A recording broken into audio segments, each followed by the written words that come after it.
Welcome to the my channel Anjali tutorial classes. हम महाभारत की chapter number 5 जो क्लास 7 की सप्लीमेंट्री बुक है, तो हम आज की क्लास स्टार्ट करते हैं। चैप्टर नंबर 5 है विदुर। विचित्रवीर्य की रानी अंबालिका की दासी की कोख से धर्मदेव का जन्म हुआ था। ठीक है, विचित्रवीर्य की रानी थी अंबालिका।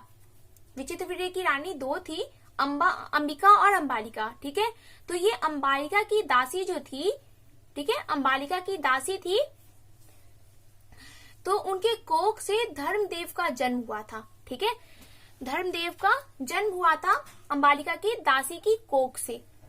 वे ही आगे चलकर विदुर के नाम से प्रख्यात हुए। ठीक है, और धर्मदेव का नाम क्या था? विदुर नाम था। और अंबालिका की जो दासी थी, ठीक है, तो उनके कोख से धर्मदेव का जन्म हुआ था। ठीक है, और उस धर्मदेव का नाम क्या था? विदुर। धर्मशास्त्र और राजनीति में उनका ज्ञान अथाह था। वो धर्मशास्त्र और राजनीति में उनका ज्ञान जो था अथाह था। किनका ज्ञान अथाह था? विदुर का, क्योंकि वो तो खुद ही धर्मदेव थे। और ये विचित्रवीर्य की रानी अंबालिका की दासी की कोख से धर्मदेव का जन्म हुआ था। ठीक है, और नाम क्या था धर्मदेव का? विदुर। और वो धर्मशास्त्र और राजनीति में उनका ज्ञान अथाह था। वे बड़े निष्प्रिय थे। क्रोध उन्हें छू तक नहीं गया था। क्रोध उन्हें छू नहीं पाता था। वे बहुत ही शांत स्वभाव के थे। उनको बिल्कुल भी क्रोध छू नहीं सकता था।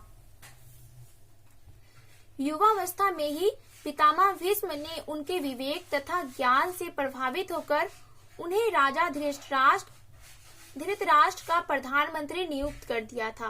ठीक है, युवावस्था में ही पितामह भीष्म जो थे उनके विवेक, ठीक है, उनके विवेक और ज्ञान से प्रभावित होकर, ठीक है, वो इतना ज्यादा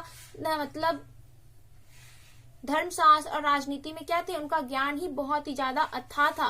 तो ठीक है, तो युवावस्था में ही भीष्म पितामह उनसे उनके विवेक को देखकर प्रभावित हुए। उनके विवेक को देखकर और उनके ज्ञान को देखकर वो प्रभावित हुए, और उन्होंने क्या किया? राजा धृतराष्ट्र के प्रधानमंत्री नियुक्त कर दिया। राजा जो धृतराष्ट्र थे, ठीक है, तो उनके प्रधानमंत्री नियुक्त कर दिया विदुर को। जिस समय धृतराष्ट्र ने दुर्योधन को जुआ खेलने की अनुमति दी, विदुर ने धृतराष्ट्र से बहुत आग्रह पूर्वक निवेदन किया। क्या किया विदुर ने? जिस समय धृतराष्ट्र ने दुर्योधन को जुआ खेलने की अनुमति दी थी, धृतराष्ट्र ने जब दुर्योधन को, अपने पुत्र को जुआ खेलने के लिए अनुमति दी थी, तो विदुर ने क्या किया था?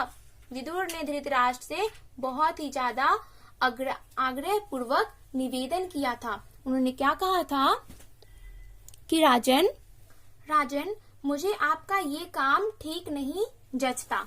ठीक है, उन्होंने जब धृतराष्ट्र ने दुर्योधन को, अपने पुत्र को क्या किया था?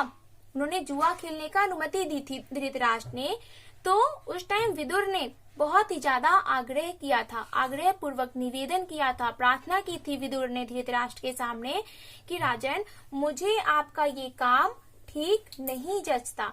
इस खेल के कारण आपके बेटों में आपस में वैर भाव बढ़ेगा। ठीक है, और वो बहुत ही ज्यादा निवेदन करते हैं विदुर। किसके सामने विदुर निवेदन करते हैं? धृतराष्ट्र के सामने निवेदन करते हैं। वो कहते हैं कि धृतराष्ट्र को कि महाराज, आप ये जो आप कर रहे हैं, दुर्योधन को आपने अनुमति दी है जुआ खेलने के लिए, ये कृपया करके ना दें उनको। धृतराष्ट्र विदुर की बात से प्रभावित हुए। धृतराष्ट्र क्या हुए? विदुर ने जो विनती की थी कि महाराज, आप जो कर रहे हैं, आप अपने पुत्र दुर्योधन को जो अनुमति दे रहे हैं जुआ खेलने के लिए, आप कृपया ना दे। ठीक है, तो धृतराष्ट्र विदुर की बात से प्रभावित हुए और अपने बेटे दुर्योधन को अकेले में बुलाकर उसे इस कुचाल से रोकने का प्रयत्न किया। और फिर विदुर ने जो निवेदन किया धृतराष्ट्र को, तो अपने बेटे को क्या किया? दुर्योधन को अकेले में बुलाया धृतराष्ट्र ने, और ये बोला कि ये जो कुचाल अब कर कुचाल से रोकने का प्रयत्न किया। ठीक है, कुचाल से रोकने का प्रयत्न किया। बड़े प्रेम के साथ वे बोले, गंधारी के लाल। ठीक है, अपने बेटे दुर्योधन को अकेले में बुलाकर उसे इस कुचाल से रोकने का प्रयत्न किया। बड़े प्रेम के साथ वे बोले, ठीक है, धृतराष्ट्र ने अपने पुत्र दुर्योधन को बड़े प्रेम से बोला। धृतराष्ट्र बोले कि गंधारी के लाल विदुर बड़ा बुद्धिमान और हमेशा हमारा भला चाहता है। विदुर जो है वो बहुत ही ज्यादा बुद्धिमान है और हमारा भला चाहता है विदुर। उसका कहा मानने में ही हमारी भलाई है। ठीक है,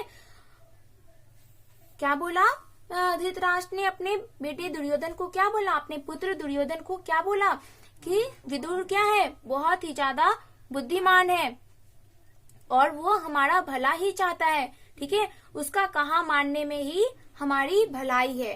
वत्स, जुआ खेलने का विचार छोड़ दो। ठीक है, उन्होंने कहा धृतराष्ट्र ने अपने बेटे दुर्योधन को कि जो तुम सोच रहे हो पांडवों के साथ जुआ खेलने का, तो अपने विचार को छोड़ दो। धृतराष्ट्र ने अपने बेटे दुर्योधन को कहा कि तुम ना विदुर की बात मान लो और जुआ खेलने का विचार छोड़ दो। विदुर कहता है कि उससे विरोध बहुत बढ़ेगा। विदुर कह रहा है कि जुआ खेलने से क्या होगा, विरोध बहुत ही ज्यादा बढ़ेगा। वे राज्य का नाश का कारण हो जाएगा। वो क्या हो जाएगा? राज्य का नाश का कारण हो जाएगा जुआ। ठीक है, तुम ऐसा करो कि जो तुम्हारे मतलब ये खेलने का विचार आया है, जुआ खेलने के विचार, ये तुम छोड़ दो इस विचार को। ठीक है, ये धृतराष्ट्र अपने पुत्र को कहते हैं। धृतराष्ट्र ने अपने बेटे को सही रास्ते पर लाने का प्रयत्न किया। धृतराष्ट्र ने क्या किया? धृतराष्ट्र ने अपने बेटे को सही रास्ते पर लाने का प्रयत्न किया, किंतु दुर्योधन ना माना। पर दुर्योधन इससे नहीं माना, धृतराष्ट्र की बात को वो बिल्कुल नहीं माना। वृद्ध धृतराष्ट्र अपने बेटे से बहुत स्नेह करते थे। जो वृद्ध हो गए थे, बूढ़े हो गए थे धृतराष्ट्र, तो अपने बेटे से बूढ़े धृतराष्ट्र अपने बेटे से बहुत ही ज्यादा प्रेम करते थे, बहुत ही ज्यादा स्नेह था उनको। अपनी इस कमजोरी के कारण उसका अनुरोध वो टाल ना सके। ठीक है, उनकी कमजोरी, धृतराष्ट्र की कमजोरी क्या थी? उनके पुत्र दुर्योधन। ठीक है, तो उसका अनुरोध टाल ना सके और उनको क्या करना पड़ा? युधिष्ठिर को जुआ खेलने के लिए न्योता भेजना पड़ा। ठीक है, युधिष्ठिर के पास जुआ खेलने के लिए न्योता भेजना पड़ा। ठीक है, क्योंकि अब दुर्योधन ने बोला था और दुर्योधन से तो बहुत प्यार करते थे धृतराष्ट्र, तो वो तो बिल्कुल भी हठी था, वो तो बहुत ही ज्यादा हठी था, वो बिल्कुल भी बात नहीं माना अपने पिता का। तो उन्होंने क्या किया? युधिष्ठिर को जुआ खेलने के लिए न्योता भेज दिया। धृतराष्ट्र पर बस ना चला। ठीक है, धृतराष्ट्र पर बस ना चला तो विदुर युधिष्ठिर के पास गए। ठीक, विदुर ने पहले धृतराष्ट्र को बोला कि महाराज, आप जो जुआ खेलने के लिए विचार में मतलब दुर्योधन जो लेकर आ रहा है, तो आप उसको समझाएं और मतलब जुआ खेलने से क्या होगा? जुआ खेलने से आपके बेटों में ही मतलब आपसी लड़ाई होगी, विनाश होगा राज्य का। ठीक है, तो धृतराष्ट्र ने अपने बेटे को समझाया, पर जो हठी था दुर्योधन इतना ज्यादा, वो हठी दुर्योधन नहीं माना। तो विदुर ने सोचा कि अब वो युधिष्ठिर के पास जाता है और युधिष्ठिर मतलब वो सोचता है कि मैं युधिष्ठिर के पास जाता हूँ और युधिष्ठिर को मैं समझाऊंगा कि वो जुआ खेलने के लिए ना आए। ठीक है, धृतराष्ट्र पर बस ना चला तो विदुर युधिष्ठिर के पास गए। उनको जुआ खेलने को जाने से रोकने का प्रयत्न किया। ठीक है, विदुर ने क्या किया? युधिष्ठिर को बोला कि जुआ खेलने में मत जाओ आप। उनको रोकने का प्रयत्न किया युधिष्ठिर को। युधिष्ठिर ने विदुर की सब बातें ध्यान पूर्वक सुनी। अब युधिष्ठिर ने क्या किया?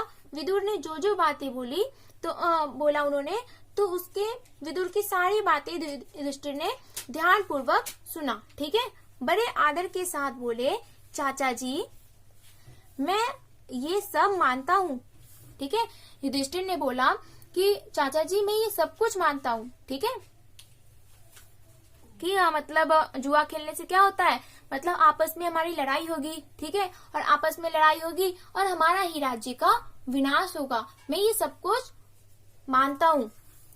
पर जब काका धृतराष्ट्र बुलाए तो मैं कैसे इनकार करूं। ठीक है, उन्होंने बोला कि मैं तो ये तो सब कुछ मानता हूँ कि ये सारी चीजें होती है, मतलब राज्य का विनाश हो जाएगा, हमारी आपस में लड़ाई होगी, लेकिन जब धृतराष्ट्र मतलब काका धृतराष्ट्र बुलाएंगे तो मैं उनकी बातों को कैसे मतलब इनकार कर सकता हूँ, उनकी बात को कैसे इनकार कर सकता हूँ। मुझे तो जाना पड़ेगा, ना चाहते हुए भी मुझे जाना पड़ेगा जुआ खेलने के लिए। युद्ध या खेल के लिए बुलाए जाने पर ना जाना क्षत्रिय का धर्म तो नहीं है। ठीक है, उन्होंने क्या बोला, युद्ध या खेल में, ठीक है, बुलाए जाने पर ना जाना क्षत्रिय का धर्म तो नहीं है। ये कहकर युधिष्ठिर क्षत्रिय कुल की मर्यादा रखने के लिए जुआ खेलने गए। ठीक, अब क्या, ये कहकर युधिष्ठिर क्षत्रिय कुल की मर्यादा रखने के लिए जुआ खेलने के लिए गए। अब ये कहकर विदुर को मतलब अपने चाचा को ये बातें कहकर अब क्या करते हैं, युधिष्ठिर क्षत्रिय कुल की मर्यादा रखते हुए वो कहाँ जाते हैं, जुआ खेलने के लिए चले जाते हैं हस्तिनापुर। ठीक है, अब यहीं से क्या हो जाता है, विनाश शुरू हो जाती है। जुआ खेलते हैं फिर विनाश शुरू होती है। तो अब तो हम आगे के चैप्टर में पढ़ेंगे। ठीक है, तो अभी तो चैप्टर में बताया नहीं है, तो आगे वाले चैप्टर में करेंगे। तो आज के लिए इतना ही, अब हम मिलते हैं नेक्स्ट वीडियो में। तब तक के लिए आप अपना ख्याल रखिए, और अगर आपको मेरी वीडियो पसंद आई हो तो लाइक करें और ज्यादा से ज्यादा शेयर करें, जिससे आपके दोस्तों की मदद हो सके, और मेरे चैनल को सब्सक्राइब करना ना भूले, जिससे आपको वीडियो की डेली अपडेट मिलती रहे। ठीक है, थैंक यू।